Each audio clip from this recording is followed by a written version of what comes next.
This is the Cowboy Judge Show. To my right, Judge Mike Carter. I'm the Cardinal Cowboy. My real name's Carter Rethwish, for those who might be interested. Judge, we got another fun show here today. Yeah, what do you think? Really looking forward to this with the football frenzy right now, more so than any pre-Super Bowl stuff I've seen. You know, voting, by the thousands to overturn games, and we got two, preeminent football coaches here and stuff. I want to talk about this. All right, on our show today, we have to my left, John Parker, Coach John Parker. How you doing, sir? I'm good, man. How you doing? All right, great, glad to have you. Absolutely. And to his left, on the end of the table here, we got Coach Pat Pimmel. How you doing? Stampede. Yes, sir. We're going to talk about that. Thanks for coming on the show today, guys. Absolutely. I broke out the old All-Star. Oh, jeez. It's got my name on it. Got my name on it. It's Cardinal Red. It's looking a little tight. Yes, sir. Well, with those pads, you got to fill us. Plus the kickers, man, we got to be careful. Somebody pushes us, it's a 15-yard okay. penalty. You got one job. Absolutely. Coach Pimmel, tell us a little bit what's going on currently. Tell us a little bit about the Stampede, and I want to get your background. How did you get to be a professional football coach? I'll start with me. I actually came up the hard way. I wasn't a good player like he was in high school. I wasn't very good at all, but I had a high school coach take me under his wing. His name is Joe Oliva from Hazelwood East. He's passed away now. He's a driver's ed teacher, and he would go when we were doing our little simulators and go watch film. And I'd go back there and watch film, and he taught me how to cut and splice film. And then after practice, the varsity practices, I'd sit there and he'd teach me the game of football. That led to going to Mizzou, helped me down there. I was an undergraduate, helped me down there. And then I came out, started working for Bowie, started coaching Little League, and went to high school, was successful, and listened on the radio show one night, a coach's show about Ken Stills in 2007, I believe. Okay. He was a head coach of the River City Rage. He said, needed help. I took off and met him, and he gave me an opportunity. Him and Corey Bethany both gave me an opportunity, and next year he couldn't come back. His dad was battling cancer, and they hired a different coach. He got replaced mid-season, and they let me be the head coach, named me the interim head coach. We wound up winning the division championship, conference championship before falling to Billings, Montana. Then I went to Omaha. Then I went to Grand Island. Then I went to Dallas and coached Terrell Owens. And then I went into Orlando, Florida. Came back, told my wife I'm never doing this again, and got a call a few months ago about a team coming back to St. Louis. So The Stampede. And so when you have to do, you said, you weren't necessarily a player like Mr. Parker, Coach Parker, but I guess coming up through that, always studying the X's and O's, I guess, and the footage, and even doing the splicing and editing. I mean, is that a different perspective from coaching, you think, or do you just all fall into the same slot as a coach? Or for me, it's different. He's done both, so I've never been on that stage of being a player. I think you can learn a lot watching film. You can learn tendencies, and you can just like they watch film too. It helped me out a lot. I think we have our team prepared to play every game just by watching film and just by watching our practice film and seeing what we can do better and just get a lot of feedback. But really, it comes down to talent.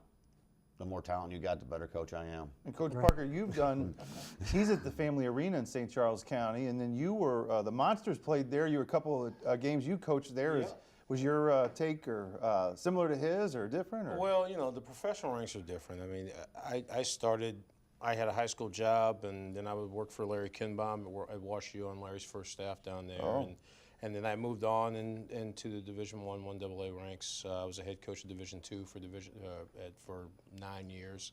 Oh, wow. So I finished up at Tennessee State, and my last player was Dominic Rodgers-Cromartie, who just recently retired from the NFL after big name. After 9 years or 10 years in the league. So it was a little bit different, but at the end of the day, football's football, no matter what, whether you're coaching little bitty kids or you're coaching professional athletes. It comes down to the fundamentals of the game. It's always nice to have great players, don't get me wrong, but they have to learn the fundamentals of the game. And I get a little aggravated when I watch the game now, because when you're watching on TV, there's just so much of a lack of fundamental football that's being taught and being displayed on the field. I think we've lost that aspect of the game these days, is just And teaching can I ask you, you fundamentals. said that, and one more, just give me, Go ahead. You fix the cable. We just got a mic issue, okay? We have a mic issue? Let me guess, is it on me? No, it's just on the floor. Come on. We're gonna start with you. We need orange cords. I'd prefer to have some orange cords in here, John. I would. Somebody needs to flush the toilet or something, man. I really. who was not being heard? No, was it? No, it was being heard. Just that the cable was a little bit of a pop. So, Yeah. okay. No, everybody was being heard. Just that every once in a while you hear a pop. This is a good place to do it because I know Carter wanted to go. Well, I'll push in on you and we can start. Yeah. Let him go. No, we. Start your That's reaction. your question. He was about gotta to. get yours because you started to come in on that. Okay. All right. And we're rolling, right? Okay. Anytime. All right, so I wanted to ask you, you said, coaching football from Little League, I guess it's Little League in football, all the way to the pros, but I would have to think that, everybody as they get better, the starting quarterback at high school, starting quarterback at college, their egos grow and things, but when you're at the pro level, Rogers, Gamardi and stuff, I mean, they know what they're worth, what they can bring to a team. Some people probably get uncoachable, right? Does that happen? And that can happen when you're 7 years old. Oh, can it? I mean, you have some uncoachable athletes at every level. Okay. So it's does money play a factor in it? Yeah, at some point in time, you hope that it doesn't, but when you're making $80,000 or $100,000 a week, I know if I'm making $100,000 a week, Right. you can't talk to me. Yeah. Okay? So I mean, I got somebody else. That's why you're here. That's right. That's why I'm here, because I'm not making that. Okay. Right. So if I'm making $100,000 a week, you're going through somebody to get to me first. Yeah, I hear you. No, you can't just walk up and have a conversation. Yeah, understood. For those people who don't think money changes you, it does. It does. yeah. So, And especially with an athlete. So tell us a little bit about, do you really feel football is a fundamental platform for kids to develop? I mean, that's sports for me has been so important. I think this. I mean, and I have 2 master's degrees, but I can tell you this much: everything I learned in the classroom, out the window. Oh, Everything really? I learned on a Real football world. field, I remember because you learn how to deal with people that don't look like you, don't come from your background, they're just totally different people. So you have this melting pot of young men thrown together, and they're forced to deal with each other, to operate amongst each other, and they're forced to move this ship in this direction. Yeah. And they really don't know each other. They don't know much about them. So after 3, especially at the collegiate level, you get them as freshmen, they don't know anything. They don't know anything about themselves, and they don't know anything about each other. And 4 years later, they're closer to each other than they are to their families. And that's when you can see that transition over 3 or 4 or 5 years. It's pretty interesting to watch. And that kind of reminds me of something I was interested in talking to you about, and I know it can be touchy, and we talked a little bit before the show about, different backgrounds, everybody steering the ship going the same way, and you've, can you pull up his slide pretty please? So you've got a book, you brought us Boy, this, you and then put over them to the all left. up there, didn't you?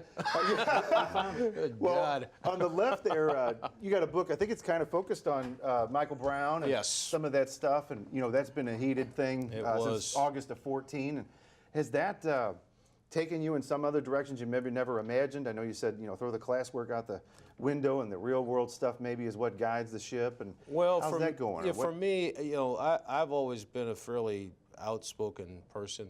People have always said that a lot of people don't like you for what you say, and Carter can tell you I don't really care who likes me. right, understood. Yeah. And I don't really even care who seem respects me. likable I don't fellow care to who me. respects me because I got enough respect for myself. So Okay. I don't worry about things like that. But I believe that when something hits you and something touches, it was like coaching. I dropped out of a whole nother field to go into coaching, and because I got bit, and when you get bit by whatever, you go that direction. So I got into social justice a long time ago, but when that happened in 2014, it just triggered some things, and I started writing a lot more and paying attention to social justice and racial issues and things like that. And are you comfortable saying that?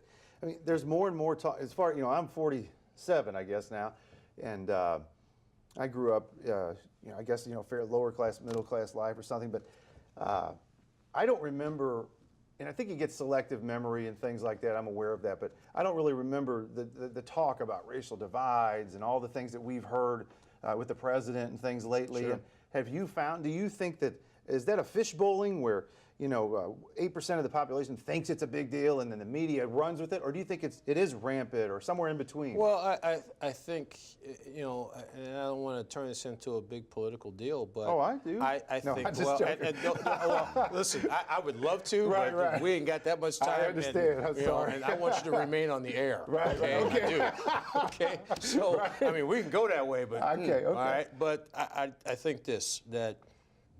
Racism and segregation and discrimination exists in this country, and I think in the last couple of years it's been given a voice. Okay. And it's been given a much stronger platform for people to expand on, and I think that's a bad thing. And I think injustice among just this small part of people is injustice for everybody. So I make it a point to stand up and talk about these things as often as I possibly can. And as my mother says, she doesn't walk close to me because there's usually like a red bead on my chest. Oh, or no. on my side of my head or something. And In one of our I slide talk about pictures, things. we actually have you doing some motivational speaking. What is Yes. that? Does that touch on some of these areas we've already touched Well, on? we talk or? about some things like that, but when you're talking about motivating people, I try not to get into those issues. I mean, I want to talk about things that get people excited about living and excited about evolving as a person. And I think that if we continue to evolve, not only as people, but as a society, then we can actually start to grow. I think one of the conversations we have to stop talking about is race. But in order to stop doing that, there has to be accountability.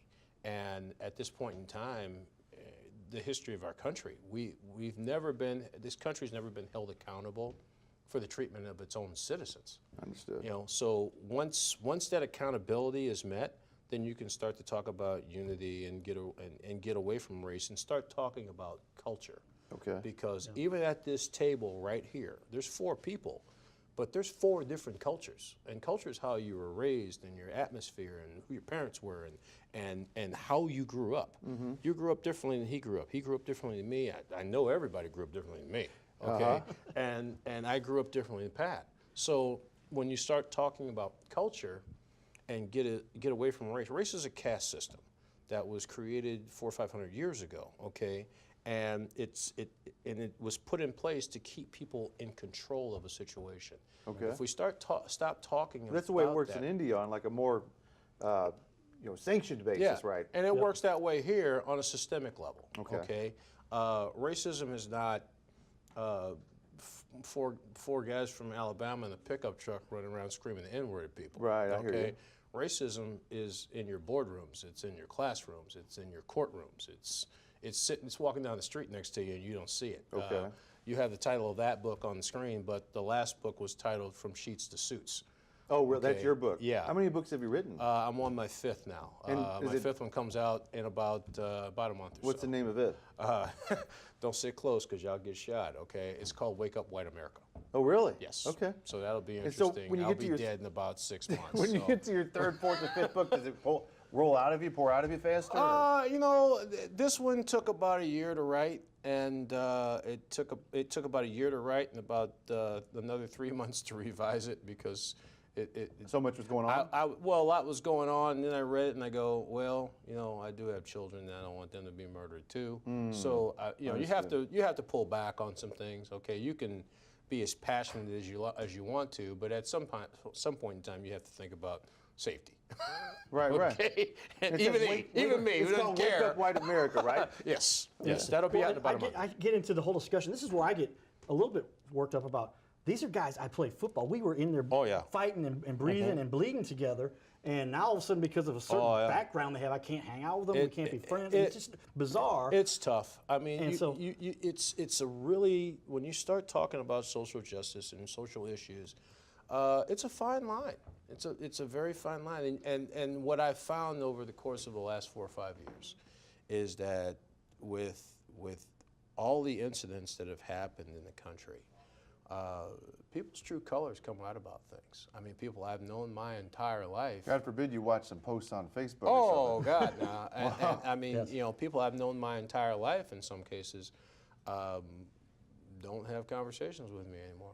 I mean, So, Coach- and that's okay. Really? Let's That's talk- okay. I I wanna ain't no get problem with that. Coach Pat? We're kicking Pat out. all right. Can we talk football now? I understand. From a coach's perspective, though, from a coach's perspective, you've got a team from like John was saying, from all different cultural backgrounds, all different fundamental ways they were raised, and you got to meld these guys together. What's that take as a coach?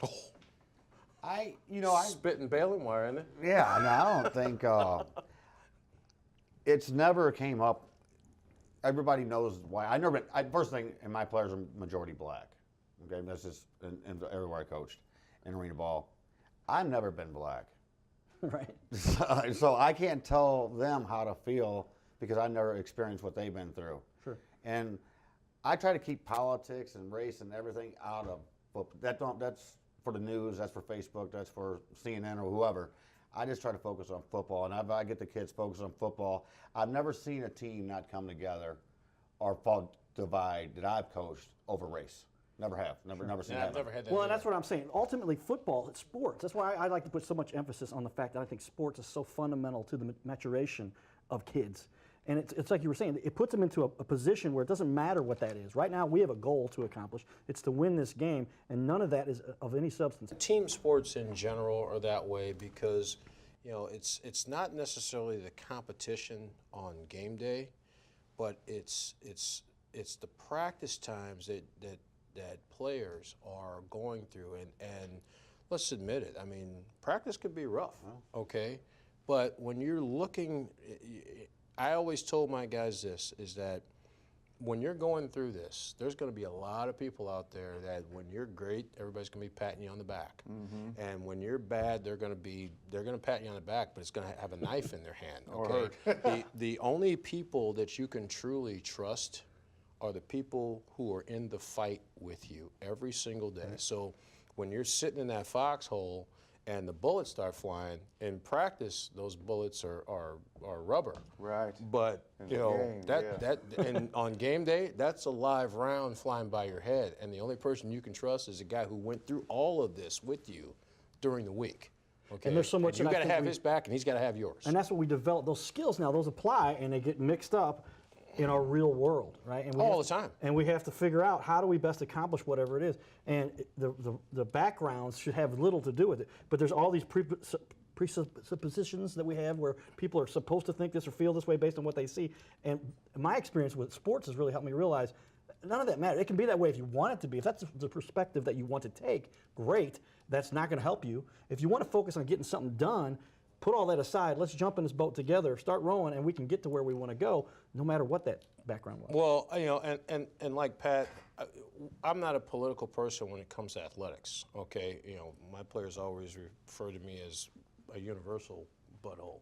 Okay, so I mean, I hated everybody, so it didn't really matter. So That's what a coach has to do. and you treat them all, and you try to treat them all generally the same way. Now, we don't ever treat our players the same way. Let's just be honest. I mean, the great ones we treat a little bit different than the other ones. Right. That's just, people want to think you treat them all the same way. You don't. Try being a okay? kicker for a Oh, yeah. team. And Carter can tell I you. don't like kickers. Carter made a mistake on the field one time, and listen, I crawled up him. And, Oh, right. And when he was walking away, I crawled up at him again. Well, okay. speaking of the field, actually, could you pull up that God. Stampedes slide? Oh, well, we'll get back to that later.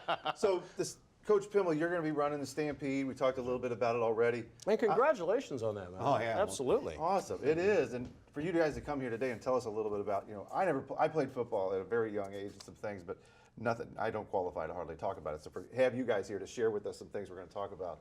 Really, thank you for coming and doing that. But what I'm really excited about, the Stampede is at the St. Charles Family Arena. They're off Upper Bottom Road.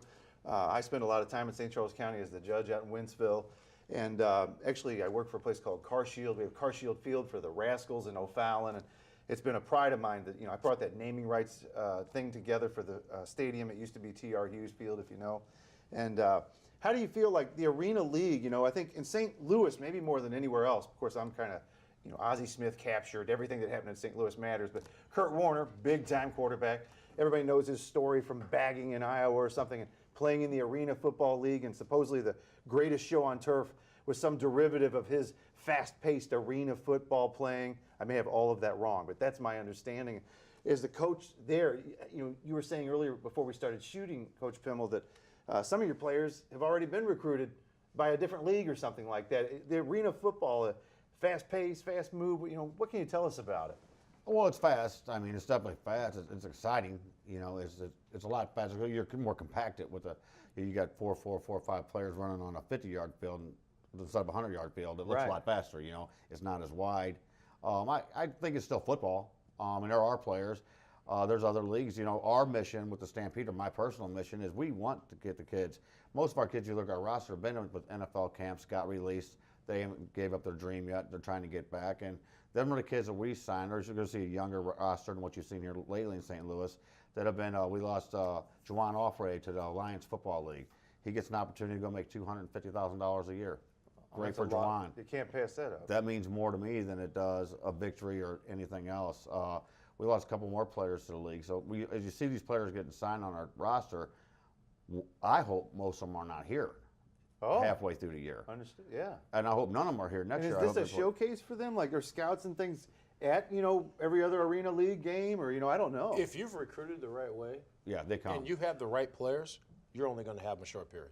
Oh, They Yeah, go. I remember with the Monsters, we had a guy who had played NFL, They go. was playing with us, They and got take off. called up again. Yeah, they take off. I mean, if they're on a waiver line for somebody, they're going to get They're called. doing this They're to gonna stay listen. in shape. And so you want a team of people who are on the precipice Well, of the next level, I guess. Good example is Joseph Yearby from University of Miami. He's a running back. There's only 9,000-yard rushers in the history of University of Miami.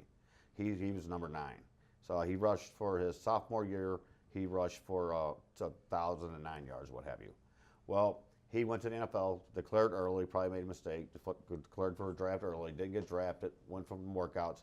Now he's playing. If he would have stayed another year, he'd be a millionaire. Oh, He gave up his dream. He's that good of a player. So Okay. there's a lot of players like that are on our team that's been in NFL camps. Just didn't wasn't good enough for what they're looking for, but they're still got opportunities for them. how about the thirst for? I'm sorry. Go ahead. How about the thirst for the arena league? Has it grown the past decade? You think in St. Louis Metro, St. Charles County, are we going to be able to pack that stadium like we need to? The Rascals have been growing and getting better. Some of their players are routinely going to, like you're describing, Hernandez just went to Cleveland from the Rascals and their minor league camp. And is the thirst out there for this arena league? You think? Or? I mean, this is an opinion. I'm not in this business. I think the Rascals did an amazing job when they started making it about St. Charles. They really made it about St. Charles. I mean, and St. Charles supported. I've been to them games. They're a lot of fun. They're great time to go to. I got my jersey right over there. It's cheap. It's cheap great at family entertainment. I think because a lot of people, St. Louis got stereotypes for some reason. We don't cross the river. We don't cross the bridge. People up north don't come over here. We don't go there. you're talking about the Missouri River. We just don't cross the river. So I think Don't cross the Mississippi that if our often. team I don't cross that. If the St. Louis Stampede, our front office, the league, National Gridiron League, makes this a really emphasize on St. Charles, I think it would really take off. We already got the mayor involved, St. Charles County involved, so I think that's St. what Charles we need. City Mayor Faith, you mean? Yeah, she came out to our press conference. So I'd like to see St. Charles community get involved. I mean, it's a 10-minute drive for $11, a great football game, great athletes. Well, we both live in St. Charles County. I'm going to do everything I can to make it to every game and tell everybody I know about it. I know that. Do I think arena football is getting bigger? No, there's more leagues coming out. This is the highest paid league, other than Arena 1, that I've coached in. Okay. These players are compensated where they don't have to work all day and miss practice Right. because of work. They're compensated where they can focus on their craft. How many of your players are from St. Charles County? You think 1, 2? How many are from St. Louis? No, we just had a tryout. St. Charles County, you might remember Fort Zumwalt West quarterback Drew Hare went to Northern Illinois. Okay. Leads in the top 10 and everything. He signed last week. He's a great player from St. Charles County. Keenan Mace. Can you say his name again, the St. Charles County? Drew Hare. He went to Fort Zumwalt West. Maybe we could have him on. That's to look great. him up. He's Yep. super nice I got guy. some connections. He was in a BCS game behind George Lynch. He started 3 years for Northern Illinois. He said he's got the Missouri State School record for the most highest passing completion rated.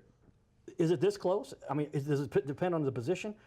Are these guys capable of making it in the NFL? Is it something just happened? There was an injury?